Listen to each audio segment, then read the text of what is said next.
Selamat pagi pemirsa, Smamdela TV kembali hadir di sela-sela aktivitas Anda. Bersama saya, Nur Anawati, yang akan memberikan berita-berita terbaru dan teraktual. Sabtu, 27 November 2021.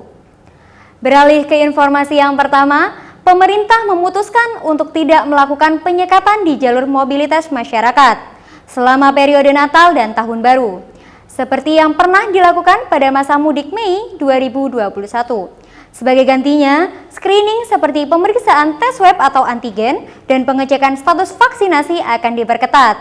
Pengetatan screening itu akan berjalan seiring dengan penerapan PPKM level 3 di seluruh Indonesia pada tanggal 24 Desember 2021 hingga 2 Januari 2022. Dalam pernyataan tertulis, Menteri Koordinator Bidang Pembangunan Manusia dan Kebudayaan, Bapak Muhadjir Effendi mengungkapkan, masyarakat tetap dapat merayakan Natal dan Tahun Baru selama mentaati peraturan. Polri siap melakukan vaksinasi di tempat bila menemukan pelaku perjalanan yang belum mendapatkan suntikan vaksin. Kegiatan yang melibatkan kerumunan besar akan diatur, mulai dilarang sampai diperkecil peluangnya. Kita beralih ke informasi yang kedua, tren olahraga yang lebih disukai oleh banyak orang saat pandemi sekarang ini yaitu olahraga Zumba. Masyarakat semakin sadar untuk bugar selama pandemi COVID-19. Seperti dalam Taiwan Excellence Zumba Fest Online 2021, pecinta Zumba tetap bisa melakukan keseruan meskipun secara online.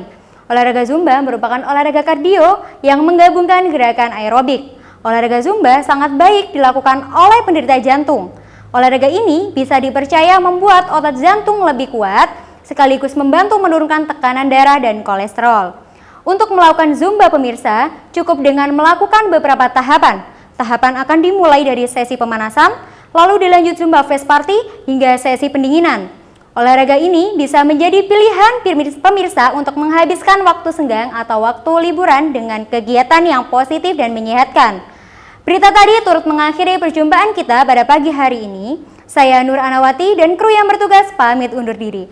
Selamat melanjutkan aktivitas Anda. Terima kasih dan sampai jumpa.